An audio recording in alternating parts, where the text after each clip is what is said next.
Si Langgam at si Tutubi ay magkaibigan na matagal nang magkasama sa iisang hardin. Ang dalawang ito ay palaging magkasama tuwing umaga, at nagbabahagi ng mga kwento habang nag-aalmusal ng tamis ng rosas at kinang ng sikat ng araw. Isang araw, habang naglalakad sa loob ng hardin, napansin ni Langgam na malungkot si Tutubi. Anong nangyari, kaibigan? Tanong ni Langgam sa kanya. Alam mo kaibigang Langgam, pakiramdam ko'y kulang na kulang ako, sagot ni Tutubi na may lungkot sa boses. Napansin ko kasi ang mga ibon ay masaya sa kanilang kakayahan na lumipad, samantalang ako, hindi ko magagawa yon. Ngumiti si Langgam at sinabi, Huwag ka nang malungkot, Tutubi.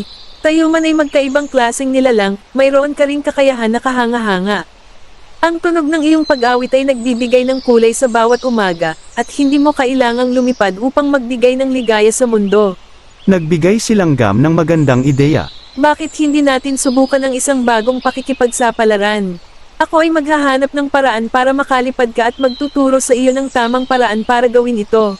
Buong pusong tinanggap ni Tutubi ang alok ng kaibigan. Sa tulong ni Langgam, sinimulan nilang gawin ang hakbang upang matutunan ni Tutubi ang paglipad. Sa umpisa, tila imposible ito para kay Tutubi, ngunit dahil sa tiyaga at determinasyon ng dalawa, unti-unti nang natutunan ni Tutubi kung paano kumilos upang makalipad.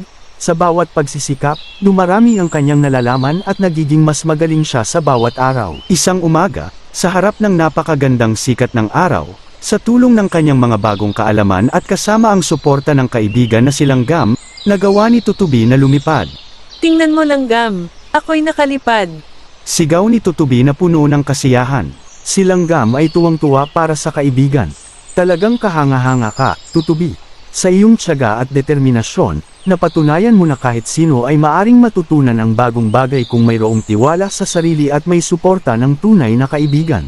Mula noon, patuloy na naglalakbay sina Langgam at Tutubi, nagbibigay inspirasyon sa isa't isa upang patuloy na harapin ang mga bagong pagsubok na naghihintay sa kanila, sa kanilang paglalakbay sa hardin ng buhay.